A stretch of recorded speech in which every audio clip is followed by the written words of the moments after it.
स्वागत है। और आज का कार्यक्रम हम लोगों का जो है, उस कार्यक्रम का नाम जो है कार्यकर्ता दर्शन सह संवाद कार्यक्रम है, जो कि बिहार के हर एक ज़िले में हो रहा है। और ये कार्यक्रम बस अब अंतिम चरण पर पहुंच चुका है। इसके बाद सारण जिला है, सारण जिला के बाद वैशाली जिला है, और उसके बाद जो है हमको लगता है कि 2 जिला और 3 जिला और रह जाएंगे, नालंदा, नवादा और पटना जिला।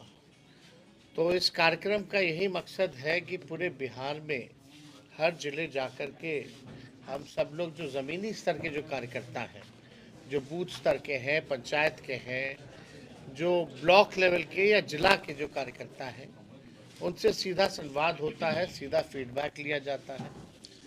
उद्देश्य है कि पार्टी को संगठन के तौर पे और कैसे मजबूत किया जाए, पार्टी की विचारधारा, लालू जी की विचारधारा को और जन जन तक हम लोग और कैसे पहुंचाएं, विस्तार कैसे करें। और वहाँ लोगों से संवाद करने के बाद जो कमी बेसी रहती है, उस फीडबैक के अनुसार हम लोग काम कर रहे हैं उस ज़िले का। और अलग अलग ज़िलों की अलग समस्या है, अलग अलग विधानसभाओं की, ब्लॉकों की अलग समस्या है। तो एक बार जब पंचायत लेवल के जब हमारे वर्कर जब मुलाकात होती है, संवाद होता है, तो लोकल इश्यूज जो होते हैं उससे भी वो लोग जो है हम लोगों को अवगत कराने का काम करते हैं। तो ये कार्यक्रम के तहत हम लोग आज सिवान पहुँचे हैं। और आप लोग सब लोग जान रहे हैं कि मौजूदा जो सरकार जो एनडीए की है, नीतीश कुमार जी 20 साल से बिहार के मुख्यमंत्री हैं, 11 साल से नरेंद्र मोदी जी देश के प्रधानमंत्री हैं। उन लोगों ने बिहार के साथ सौतेला व्यवहार किया।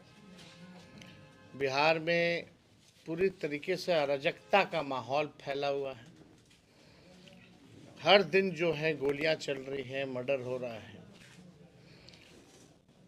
पटना के बगल में ही पटना ज़िले में 200 राउंड गोली चलता है, और बिहार के उप मुख्यमंत्री बोलते हैं ये मामूली चीज़ है।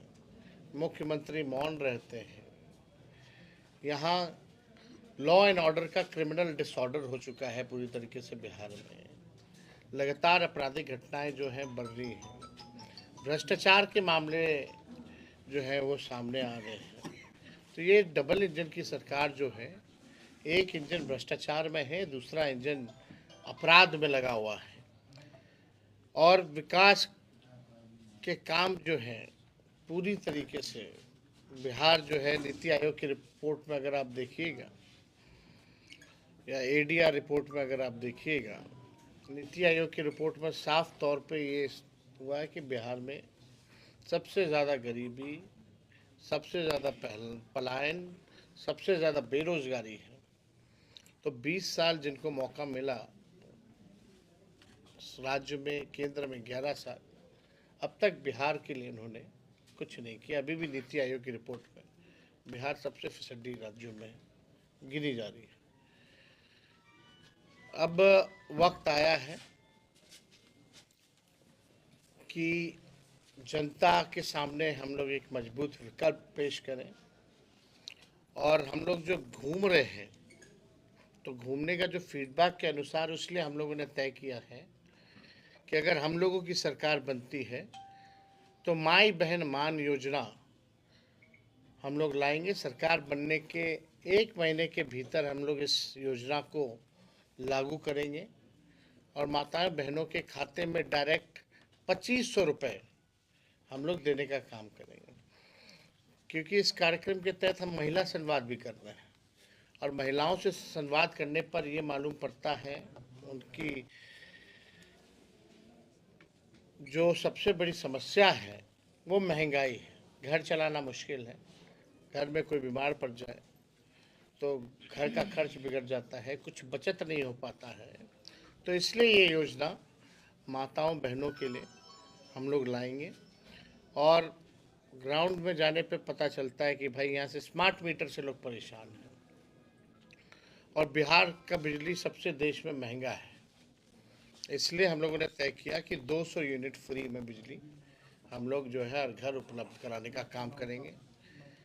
तीसरा जो सामाजिक सुरक्षा पेंशन है, जो वृद्धा पेंशन है या विधवा पेंशन है या दिव्यांगों का पेंशन है, वो मात्र 400 रुपये है। तो उस 400 रुपये को बढ़ा करके हम लोग आने वाले समय में सरकार बनेगी तो हम लोग 1500 रुपये हम लोग करेंगे। हम लोगों के 17 महीने में जो हम लोगों ने काम किया, ऐसे ऐसे काम किए जो देश में अब तक नहीं हुआ, किसी ने नहीं किया। चाहे 5 लाख नौकरी का हो, जाति आधारित गणना का हो, या 65% हम लोगों ने आरक्षण बढ़ाने का काम किया। 20 साल 18 साल से जो लोग सरकार में थे, भाजपा जदयू, उनको ये नहीं पता था कि स्पोर्ट्स पॉलिसी भी बनानी है, आईटी पॉलिसी भी बनानी है, टूरिज्म पॉलिसी भी बनानी है। इस काम को हम लोगों ने किया। 4.5 लाख नियोजित शिक्षकों को राजकीय कर्मी का दर्जा हम लोगों ने दिया। आंगनबाड़ी हो या आपकी तालीमी मरकज़ हो, विकास मित्र हो, टोला सेवक हो, शिक्षा मित्र हो, इन सबके मानदेय को हम लोगों ने सरकार में दुगुना करने का काम किया। और सबसे महत्वपूर्ण बात, विज्ञापन हुआ नौकरी का, लोगों ने परीक्षा दिया, लोगों का रिजल्ट आया। रिजल्ट आने के बाद 3 महीने के भीतर जो है हाथों में नियुक्ति पत्र मिल गए विदाउट एनी पेपर लीक। आज की मौजूदा सरकार देख लीजिए, हम लोग जब सरकार में थे तो कोई पेपर लीक नहीं था, लेकिन हम लोगों से पहले जब भी ये रहे सरकार में, चाहे मैट्रिक का परीक्षा हो या बीपीएससी का परीक्षा हो, बिना पेपर लीक हुए कोई काम जो है अब तक नहीं हुआ। और उससे बड़ी बात कि अब तक जो बड़ी मछलियां हैं उन पर कोई कार्रवाई नहीं की गई। कि भाई मैट्रिक से लेकर के बीपीएससी के परीक्षा तक पेपर लीक हो रहा है, कौन से अधिकारी पे कार्रवाई हुई, कौन से आप जो इसमें जो माफिया लोग हैं मिले हुए हैं, उन पे क्या कार्रवाई हुई, आप ज़रा बताने का काम करें। तो कहीं भी ये सरकार में सुनवाई कार्रवाई नहीं हो रही। मुख्यमंत्री यात्रा पे हैं, आप लोगों ने बहुत करीब से उनको देखा होगा, उनकी यात्रा को। कोई जनता से संवाद नहीं है, घेर दिया जाता है। जो अधिकारी दिखाना चाहते हैं वही देखते, जो जनता दिखाना चाहती है वो नहीं देखते। यानी असली रियलिटी जो है वो नहीं दिखा रहे। और इस यात्रा पे कितना खर्च हो रहा है? 2 अरब 25 करोड़ 78 लाख रुपए। आप कहते हो बिहार गरीब है, तो 2 अरब 25 करोड़ 78 लाख कहाँ खर्च हो रहा है? ये पूरी तरीके से आई वॉश किया जा रहा है। अधिकारियों का लूट का छूट का यात्रा है। कहीं मुख्यमंत्री जानते हैं टेम्परेरी गार्ड देता है, सजा देता है, और जैसे हेलीकॉप्टर उससे पहले उखाड़ करके ले जाता है। किराए पे कुछ चीज़ें लाई जाती है, बत्तखों किराए पे लाया जाता है, फिर बत्तखों को बांध के ले जाया जाता है। ये हालत है मुख्यमंत्री की यात्रा। तो मुख्यमंत्री जी से बिहार संभल नहीं रहा है। आज मुख्यमंत्री जी थक चुके हैं। और अगर 20 साल तक किसान एक ही खेत में एक ही ब्रांड का बीज अगर 20 साल तक रोपेंगे तो ज़मीन भी खराब हो जाता है, फसल भी नहीं आती। अब बिहार के लोग निर्णय लेंगे कि नया बीज रोपा जाए, नए ब्रांड का, ताकि फसल भी अच्छी आए और आने वाली नस्लों का भविष्य भी बेहतर रहे। तो हम लोग इस कार्यक्रम में हम लोग आज पहुँचे। तो आप लोगों का कोई सवाल होगा? कल पत्रकारों को कल जिस तरीके से भागलपुर के एमपी ने पिटाई किया है, मुख्यमंत्री के ही कार्यक्रम में गए हुए थे भागलपुर में कवरेज करने के लिए, इस पे आपकी क्या प्रतिक्रिया हो सकती है? सरकारी पक्ष या सत्ता में जो लोग बैठे हैं इस पे चुप्पी साधे। अगर हम लोगों का सरकार होता तो ये आज नेशनल मीडिया में गूंज रहा होता कि बिहार में जंगल राज है, बिहार में फलना राज है, चिल्ला राज है, लोग निकल नहीं पाते। तो आप स्थिति देख सकते हैं हकीकत में क्या है। पटना में जिला में अगर 200 राउंड गोलियां चलती हैं, जो अपराधी हैं वो खुल के इंटरव्यू देते हैं कि हमने चलाई हैं और चलाएंगी ज़रूरत पड़ेगी तो भी कार्रवाई नहीं हो पाती है। तो आप समझ सकते हैं कि लॉ एंड ऑर्डर की क्या स्थिति है। और पत्रकारों की जिस तरह से जदयू के सांसद ने जो पिटाई की, कल भी हमने इसको लेकर के ट्वीट जो है किया है। गाली भी दे रहे थे वो, भद्दी भद्दी गाली। अब इस पर आप कितनी निंदा की जाए वो तो कम है, लेकिन कार्रवाई थोड़ी होना है। 2 दिन तक माहौल को शांत करने के लिए वो आई वॉश होगा, उसके बाद जो है सब। प्रयागराज में जो हादसा हुई है किसे जिम्मेवारी लेनी चाहिए उसकी? देखिए, तो कोई भी हो तो प्रशासन की तो जिम्मेवारी होती ही है ना भाई, कोई चीज़ की भगदड़ की। प्रशासन जो है, आप अगर न्योता दे करके इतने लोगों को बुला रहे हैं, वहाँ का पुलिस कमिश्नर कहता है कि आइए आइए आइए, और आपकी व्यवस्था क्या है, ये इस पे भी तो सवाल खड़े होते हैं। तो देखिए, जो भी घटना हुई है, दुखद घटना हुई है, और जिन लोगों की मृत्यु हुई है, कई लोग बिहार के लोग भी की भी मृत्यु हुई है उसमें। हम तो सब लोगों के लिए भाई प्रार्थना करेंगे ईश्वर से कि आत्मा को शांति मिले, उनके परिवार के प्रति हमारी संवेदना है। केंद्रीय बजट पेश होने वाला है, केंद्रीय बजट जो है पेश होने वाला है, क्या लग रहा है इस पर बिहार के हाथ खाली रहेगा या कुछ उम्मीद है? बिहार के केंद्र मंत्री, बिहार के कितने केंद्र मंत्री हैं, कितने साल से कुछ दिया बिहार को? अपने डिपार्टमेंट में ही कुछ नहीं मिला। गिरिराज सिंह जी क्या कौन मंत्री, बिहार का लोग भले ही नहीं जानता होगा, लेकिन है कपड़ा मंत्री। टेक्सटाइल पार्क की बात हुई थी, 8 में से 8 जो है दूसरे राज्यों को दे दिया, बिहार को एक भी नहीं दिया। जब चुनाव आता है तो बिहार को विशेष राज्य का दर्जा देंगे, चुनाव जैसे खत्म होता है वैसे बोलेंगे कि नहीं दे सकते। पेपर में गुजरातियों का नाम आ रहा है, इस पर क्या कहेंगे? पेपर लीक में गुजरातियों का नाम आ रहा है, इस पर क्या कहेंगे? भाई देखो, किसी का नाम आए, लेकिन पेपर लीक में एक तो तय है कि भाई एक ही जिला का तार जुड़ा हुआ रहता है हमेशा वहाँ से, तो क्या कार्रवाई हो रही है? और जो लोग यहाँ अधिकारी वगैरह हैं जिन पे कठोर कार्रवाई होनी चाहिए, वो तो हो नहीं रहा।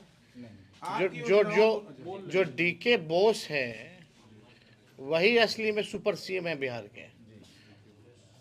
डीके बॉस ही असली में सुपर सीएम है, और जिस हिसाब से हम कह सकते हैं कि भ्रष्टाचार के बीच में पितामह है।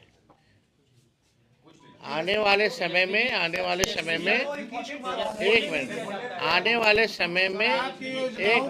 बोल आने वाले समय में जो डीके बॉस है उनकी क्या हरकतें रही हैं, वो सारी चीज़ें किस तरीके से भ्रष्टाचार हो रहा है, सबूतों के साथ हम लोग जो है पेश करेंगे। क्या उम्मीद कर रहे हैं? एक तरफ शराबबंदी की बात हो रही है सर, एक तरफ बिहार में शराबबंदी, एक सीवान आए हैं, क्या उम्मीद कर रहे हैं? एक तरफ सर शराबबंदी है, दूसरे तरफ सर युवा पीढ़ी।